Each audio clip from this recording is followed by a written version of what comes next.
جیسے ہم نے آپ کو بتایا ٹریٹی آف یوٹریچ میں کہ یہ ٹریٹی جو ہے اس لیے سائن ہوئی کیونکہ اس میں سب کا فائدہ تھا. تو انہوں نے اپنے فائدے کے لیے بہت ساری چیزوں پر ایک دوسرے کے ساتھ کوآپریٹ کرنے کا فیصلہ کر لیا. اچھا اب ہم آ جاتے ہیں, جب ہم نے آپ کو یہ بتا دیا کہ بیلنس آف پاور, ہم نے ایک یہ ورڈ یوز کیا, تو بیلنس آف پاور کو بہت ضروری ہے کہ اس وقت ہم یہ جانیں کہ یہ بیلنس آف پاور کرنے کی ضرورت کیوں تھی, کیوں ایسا کچھ ایسا تھا جس کے ذریعے جو ہے یہ لوگ ایک دوسرے کو برداشت کرنے کے لیے تیار ہوئے. سو اس وقت جو گریٹ پاورز تھیں, جو ورڈ یوز کیا جاتا تھا, کیونکہ میں نے جیسے آپ کو پہلے بھی کہا تھا کہ کلونیل سسٹم ڈیولپ ہو گیا تھا جب انہوں نے نارتھ اور ساؤتھ امریکہ کا راستہ دریافت کر لیا اور انڈیا کا راستہ دریافت کر لیا. تو اس کے بعد جو یورپین پاورز تھیں وہ پوری دنیا کو ایکسپلور کرنے کے لیے نکل گئی تھیں. یہ جہاں انہوں نے 3 طریقے استعمال کیے تھے اور ان تینوں طریقوں کے ذریعے انہوں نے دنیا کے مختلف حصوں پر جا کے قبضہ کیا اور اس کے ذریعے انہوں نے اپنی طاقت میں اضافہ کیا.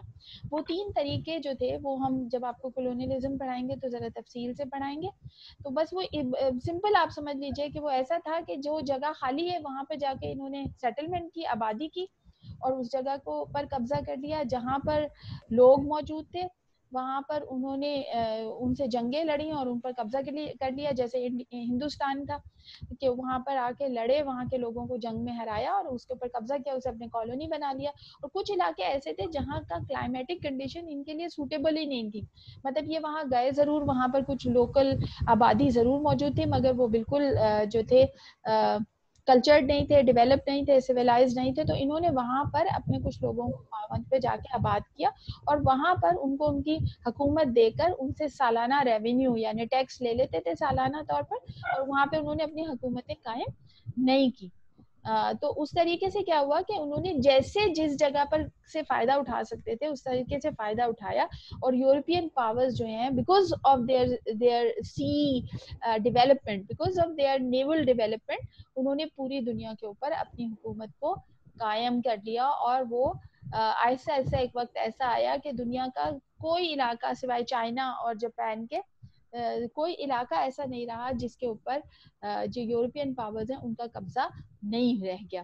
اچھا, ان میں جو سب سے زیادہ بڑی طاقت تھی, سب سے بڑی طاقت تھی, وہ برٹن جو ہے وہ تھی. اور اس نے آہستہ آہستہ باقی یورپین پاورز تھیں جو انیشیلی وہ جا کر انہوں نے قبضے کیے تھے. جیسے ساؤتھ امریکہ جو ہے وہاں پر اسپینش کنٹرول تھا, لیکن جو ناردرن امریکہ تھا اس میں France, Spain, Netherlands, Italy, Great Britain, Germany, سب نے اپنی اپنی کالونیز بنائی تھی. لیکن پھر آہستہ آہستہ ان سب کالونیز کو برٹن نے جو ہے ہرا دیا تھا, اور اس کے بعد برطانیہ جو ہے وہ وہاں کا سب سے بڑا کلونیل رولر بن گیا تھا. بالکل اسی طریقے سے باقی جگہوں پر بھی برٹن نے ایسے کیا تھا. تو جب انہوں نے ایسا کر لیا تو اس کے بعد جو ان کے لیے ایک لفظ استعمال ہونے لگا تھا وہ تھا گریٹ برٹن. جیسے میں نے آپ سے کہا, برٹن possessed domestic and geographic advantages over the European powers in their colonial competition. This became a driving force in world politics in 18th century. تو 18ویں صدی اسی لیے گریٹ برٹن کے نام سے پہچانی جاتی ہے. اس کے بارے میں اکثر یہ کہا جاتا تھا کہ sun never sets on the soil of British Empire. تو مطلب اتنی بڑی طاقت بن گئی تھی اور اتنا بڑا ان کا قبضہ پوری دنیا میں ہو گیا تھا کہ ان کی تاج برطانیہ کی جو زمین تھی نا اس کے اوپر سورج غروب نہیں ہوا کرتا تھا. اور ان کے پاس جب انہوں نے طاقت حاصل کی تو اس کے لیے انہوں نے موڈز کیا یوز کیے. تو ان general great powers are the economically and militarily strong states that do not depend on other states of their security. یعنی 2 چیزیں تھیں. اور آپ کو یاد ہوگا کہ ہم نے آپ کو انٹرنیشنل ریلیشنز کے شروع میں بتایا تھا کہ جو 2 سب سے میجر ڈرائیونگ فورس ہوتی ہے نا کسی بھی ملک کی ترقی کے لیے, ایک ہوتا ہے economic power, second one is the military power. جب آپ کے پاس یہ دونوں پاورز ہوتی ہیں تب ہی جا کر آپ اصل میں طاقتور بنتے ہیں. اور جب آپ کی دونوں طاقتیں مضبوط ہو جائیں تو پھر آپ انڈیپینڈنٹ ہو جاتے ہیں, پھر آپ کسی کے اوپر ڈیپینڈنٹ نہیں ہوتے ہو. So great powers are the major players in the game of international politics. They have a relatively large territory and population. They have a well organized military and they have a very strong economy. تو the rank of the European great powers change over time. جیسے میں نے آپ کو بتایا کہ وقتاً فوقتاً یہ چینج ہوتا رہا. Through out the 18th century, France, England, Austria, Russia, Persia and the Ottoman Empire were recognized as a great power. مطلب پورے 18ویں صدی سے پہلے 17ویں صدی میں جو سب سے بڑی رائزنگ پاور تھی وہ اسپین تھی, کیونکہ اسپین نے سب سے پہلے ڈسکوریز کی تھی. مگر with the passage of time ہم نے دیکھا کہ پاور جو ہے وہ شفٹ ہونا شروع ہو گئی, اور جیسے جیسے یہ فرانس اور انگلینڈ جو ہے ان کی ملٹری پاور بڑھی, اینڈ دین جرمنی کی ملٹری پاور بڑھی, تو گریٹ پاورز کا جو اسٹیٹس تھا وہ بھی شفٹ ہوتا رہا, کبھی کسی کے پاس اور کبھی کسی کے پاس. تو ان دی مین ٹائم ہم نے جیسے آپ کو بتایا کہ all these powers are known as the great powers. اب جو دنیا میں جو گیم ہے نا پورا, وہ سمجھ لیجیے انہی پاورز کے گرد گھوما ہے, اور اب جا کر مطلب سیکنڈ ورلڈ وار کے بعد جو ہے پھر یہ شفٹ ہوا, ورنہ مطلب starting from the treaty of Utrecht till before the second world war, the world is surrounded by these great European powers. So next one is, جیسے ہم نے آپ کو کہا کہ England has the most vast territory in Northern America, including whole Canada and America, and they establish also the dominance of India as a result of the war. So انہوں نے جو ہے کینیڈا پورا اور امریکہ کا بہت بڑا حصہ, اور اسی کے ساتھ ساتھ انڈیا جو ہے پورا ہندوستان, اس کے اوپر بھی قبضہ کیا. پھر جو انگلینڈ اینڈ فرانس جو تھے وہ بہرحال اس پورے اس میں جو ہے وہ کیونکہ وہ لڑ رہے تھے, کیونکہ انڈیا میں تو خاص طور پہ ان کو بہت ہی لڑائی کا سامنا رہا, جس کی وجہ سے ان کو نا جنگ میں خرچ ہوتا ہے, اخراجات ہوتے ہیں, اس کا بھی بہت عرصے تک سامنا کرنا پڑا. تو جب یہ کر رہے تھے تو اس کا جو وہ کمپنسیٹ کیا کرتے تھے, تو وہ کیا کرتے تھے کہ وہ جو ان کی کالونیز تھی امریکہ میں جہاں ان کی کالونیز تھی, تو وہ ان کے اوپر ٹیکس بہت زیادہ امپوز کیا کرتے تھے. اسی طریقے سے وہ جو لوکل پاپولیشن تھی انڈیا کی, وہاں پر بھی بہت زیادہ ٹیکس امپوز کیا کرتے تھے. تو اس پورے نتیجے میں جو ہے آخرکار جو برٹش کالونیز تھی امریکہ میں, انہوں نے ایک طریقے سے ریولوشن ان کے خلاف لے آئے, اور انہوں نے ان کے خلاف ایک ریبیل ریئرٹ کی, اور ریئرٹ کے نتیجے میں جو ہے ہم نے دیکھا کہ ایک نیا ملک وجود میں آیا دنیا میں, جس کا نام یونائٹیڈ اسٹیٹس آف امریکہ تھا. دوسری طرف جو فرانس تھا وہ بھی اس جنگوں کی وجہ سے بہت بدحال ہوا, اور اس کی وجہ سے وہاں پر جو ہے سخت معاشی بدحالی آ گئی, جس کی وجہ سے وہاں پر بھی فرینچ ریولوشن آ گیا, یعنی فرانس میں انقلاب آ گیا, جو دنیا کا سب سے زیادہ خونی انقلاب مانا جاتا ہے.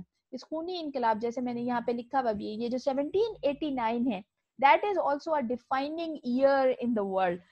اس سمجھ لیجئے اس نے دنیا کو بہت تبدیلیاں دی. ایک طرف امریکہ بنا 1789 میں, باقاعدہ ایک انڈیپینڈنٹ ملک بن گیا نارتھ امریکہ میں, جو اس سے پہلے کوئی سوچ بھی نہیں سکتا تھا. اور دوسری طرف فرانس جو ہے وہ گریٹ پاور کے جو امیج ہے اس کا وہ ہل گیا پورا, جب وہاں پر جو ہے ایک اتنا خطرناک ریولوشن آیا, اور وہ ریولوشن ختم نہیں ہوا بلکہ وہ اگلے کئی سالوں تک جاری رہا, اور اس نے وہاں پر جو ہے سسٹم کو ہی چینج کر دیا پورے.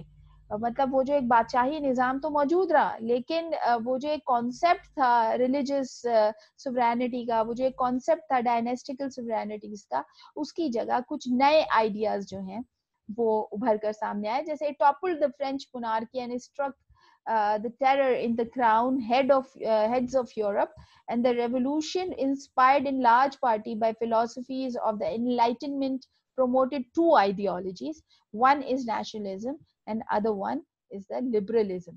نیشنلزم ہم نے آپ کو کل پڑھایا, تو آپ کو پتہ ہی ہے کہ جس کے اندر national pride is far better اور far above than any other thing. اچھا, یہ کل ہم نے آپ کو نیشنلزم کے جو آبجیکٹیو اور سبجیکٹیو ڈیفینیشنز دونوں بتائی تھیں, اس سے آپ کو سمجھ میں آ جائے گا.